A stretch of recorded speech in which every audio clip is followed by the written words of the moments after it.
Good morning, everybody. Hope you're all well and having a fantastic week so far. Thank you so much for joining us on another day of Tech Talks here at Connect 2021. We hope you're really enjoying all the offering here. I know we're having a fantastic time.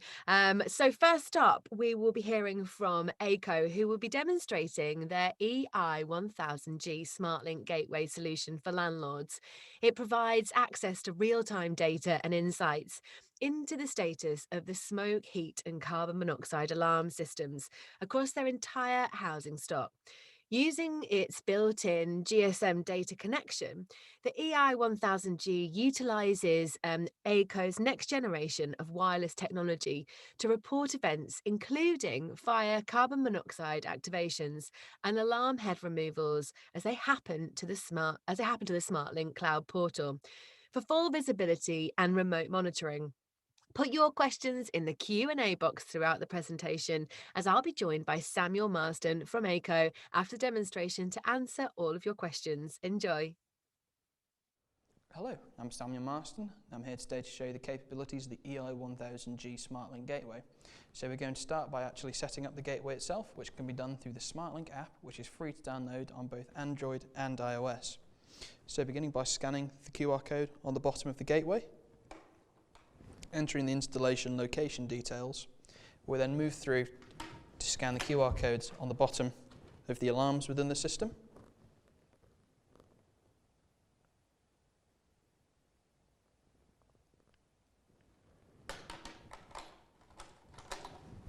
Making sure to put each device into house code mode so it only responds to other alarms within the system.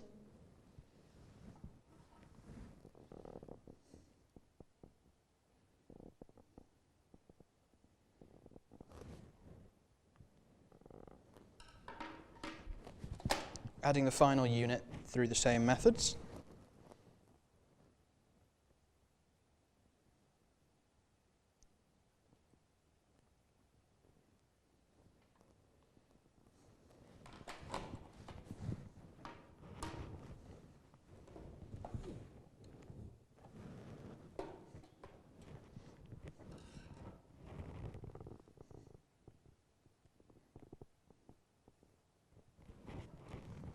Before finishing, we just double check that the flash count matches across all the products in the system.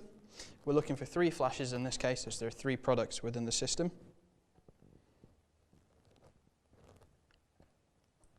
When we're done, we simply seal the gateway, wait for the yellow GSM light to come on, and then press finish.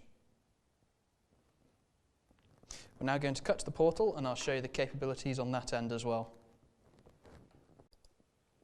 This is the SmartLINK portal, which can be accessed at smartlink.aico.co.uk, and it is a central point to access and monitor all of the systems installed under your client.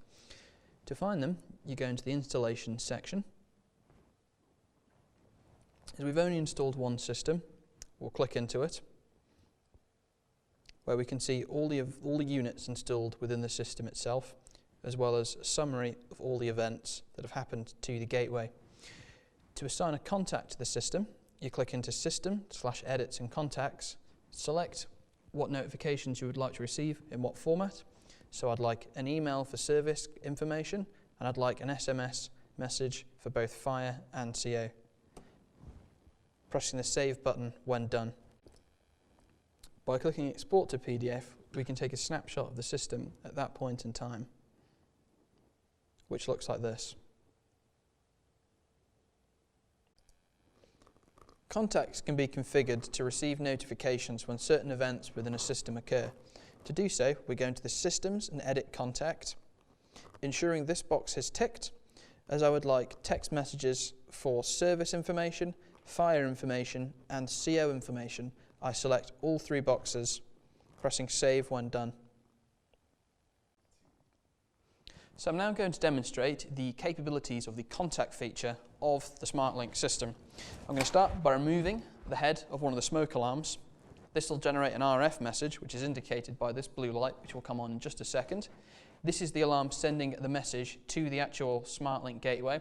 This will use its 2G connection to pass the message up to the cloud, which will go through the portal and generate a text message to the configured mobile device, which has just come through now.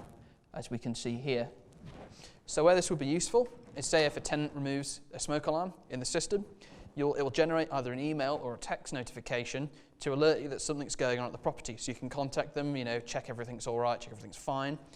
Another instance where this is potentially useful, so say the mains power is cut at the property frequently or at specific times, it could either indicate a wiring fault, or it could be the fact it's on a switch live. So every time someone turns a light switch on and off, it will generate a notification which would highlight something that needs to be resolved within the system.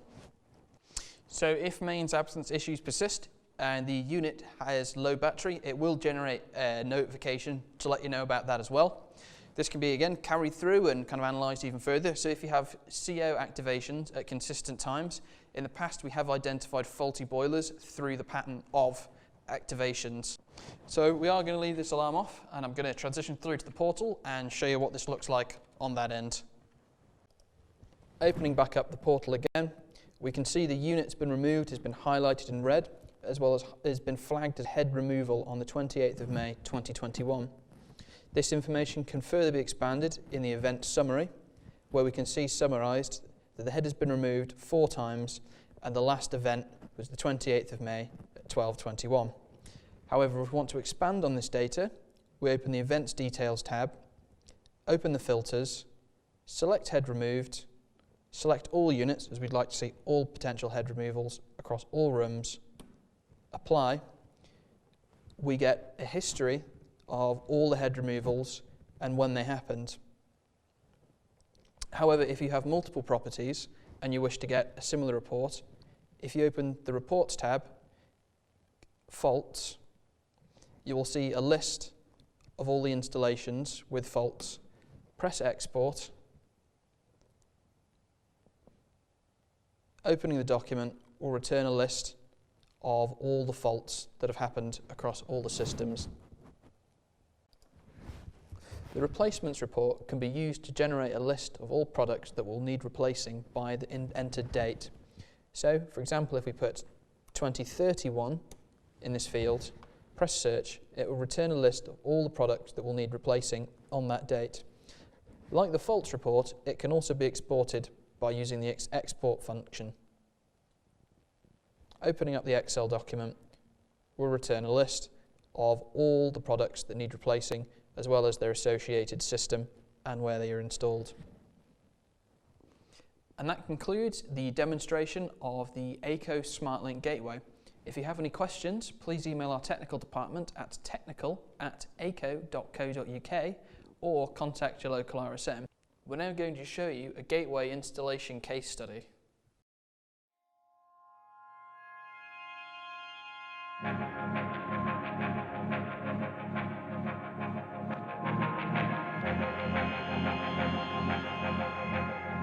Yeah, what it is today, we do a fire risk assessment, and what's highlighted is the fact that our communal areas where the main income is coming is at fire risk due to the fact that it's not got metal cladding around it. So we spoke to Paul and we talked, and he came up with the idea that we can fit this gateway smoke alarm, which will allow us to protect the communal area, which will allow us back at the office, I can have a look, see if there's any activation, see if it's faulty, without having to spend a lot of money actually cladding a room just to make it fire protected, and we've still not got notification if there was a fire. So talking to Paul, he introduced me to this gateway, and like I say, it sounded a great idea, just what I needed, so they've come along today to trial it for us. I originally met with Andy, as we'd normally do, just for update meetings and things. Andy had got a particular problem he wanted to look at. He needed to protect a certain area of a communal space and receive some form of notification back if there were ever any issues with that particular protection. As it happened, we were looking at performing a trial with the gateway devices. That seemed to fit this scenario pretty well, to be fair. So having sat down and discussed with Andy the ins and outs of the installation and what we'd need and the access, gaining access to the property, Andy agreed to take us up on it. We organised a trial, we brought people over here, and we've now installed, 3 installations in these properties to provide them with protection in these areas, and also giving notification should there be any any issues. There is a hazard. It's a small hazard as it was sort of identified really as far as this area is concerned, but it does provide it is a hazard to tenants within the property. If these areas are used for storage by tenants, they're not necessarily meant to be used for storage, but they are. There's electrical equipment in there, and they need a smoke alarm in there. The problem is it's not linked to any remote systems. The gateway is providing them with that notification if there is a fire in there, or if anyone tampers with the detection and prevents them from working, that they will be notified immediately. We obviously have Paul's come today to fit this gateway. We spoke to him when we went to a meeting discussing my concerns about access and duty of care to tenants. Obviously we need to be able to go in and make sure the smoke alarms that are fitted are working, they're not being tampered with. You know, the power's still on to the alarms. When what Paul spoke to me about this gateway is I can do all this when we fit them into the properties where we have limited access, we can't get access. I can have all the information sent back to my desk at the office, and with the gateway I can monitor, see if we have any problems, and to me it gives me a better tool to work with.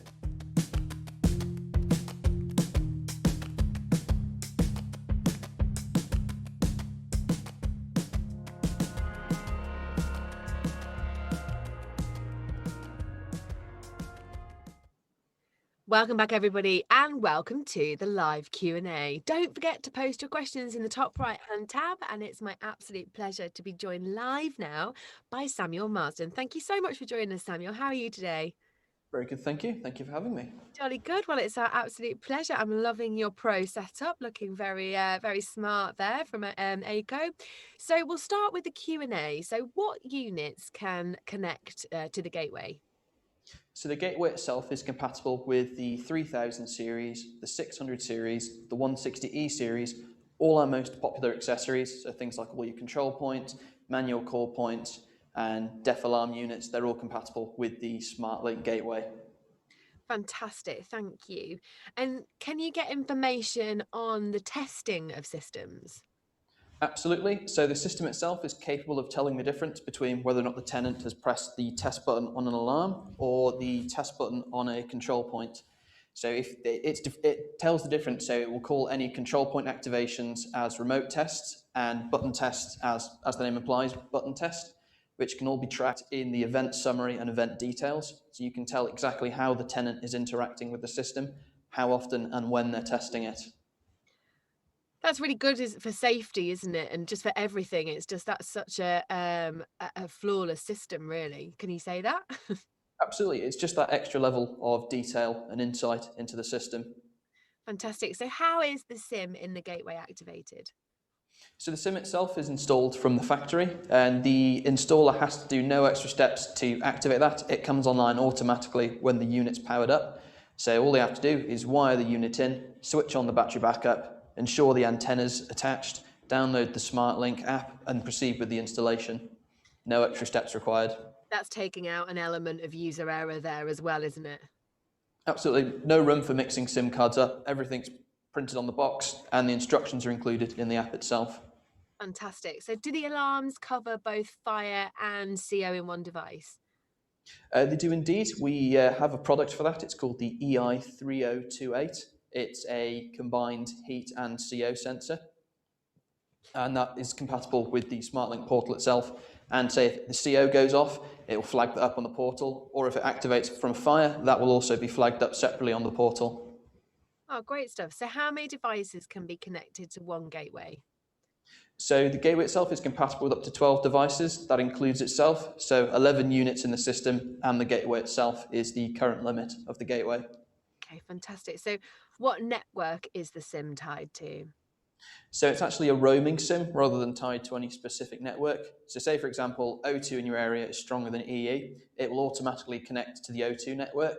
However, for some reason, if that network goes down or is no longer available, it will automatically say switch to EE or Vodafone, whichever is the now next strongest network that it can connect to.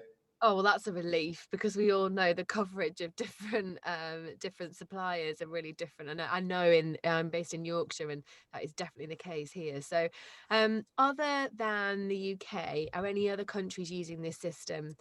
And this person who's asked this question says, by the way, I'm from Macau. Thank you for Oh, watching.